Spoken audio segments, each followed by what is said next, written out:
కష్టపడి ఎంత చదివినా, కొలువు రాకున్నా, మళ్ళా మళ్ళా చదివి, చదివి, చదివి ఆఖరికి పెద్ద నౌకరు కొడితే ఎంత సంబరం ఉంటది.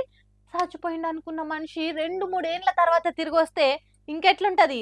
పండక పండక రైతన్నకు పుట్ల కొద్దీ ధనరాశులు పండితే ఎట్లుంటది?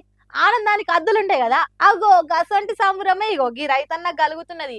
ఎందుకు ఏమిటనేది మీరే చూడుండ్రి. ఆ కళ్ళల్లో ఆనందం చూడురి, కడుపుల నుంచి తన్నుకొస్తున్న సంబరం చూడురి. ఎన్నేళ్లు కలలు కన్నాడో, ఎన్ని దినాల సంది ఆశపడ్డాడో బండి కొనుడు ఈ జన్మలో జరుగుతుందో జరగదో అని ఎన్నిసార్లు అనుకున్నాడో గాని అది నిజమే వరకల బండిని చూసి భలే మురిసిపోతున్నాడు రైతన్న. ఇక బండి మీద ఉన్న బట్టను చిన్నగా తీసుకుంటా మురిసి ముప్పందం అవుతున్నాడు. కర్ణాటక రాష్ట్రం డిబ్బూర్ అనే ఊర్లో ఈ రైతన్న ఎన్నో ఏండ్ల సంది రూపాయి కూడా పెట్టి ఇక ఆయన ముసల్తనానికి బండి కొనగలిగిండట. ఇక ఇసొంటి రోజు ఒకటి వస్తుందని అనుకున్నాడో లేదో గాని కండ్ల ముంగట బండి కనిపించే వరకు ఇంతకు ముందు కాలినడకని ఎంతో దూరం నడిచిండో, మోకాలు నయంగా సైకిల్ దొక్కుకుంటా ఎన్ని వేల లక్షల కిలోమీటర్లు తిరిగిండో ఆ కష్టం మొత్తం ఈ బండిని చూసి మాయమైంది కావచ్చు. అదేం పెద్ద బుల్లెట్ బండి కాకుండా చిన్న ఎక్సెల్ బండి అయినా దాన్ని చూసుకుంటూనే మురిసిపోతున్నాడు ఈ రైతన్న. ఇప్పుడు ఈ వీడియో సోషల్ మీడియాలో సొక్క తిరుగుతున్నది. ఇక విలువైన బతుకంటే ఇదే.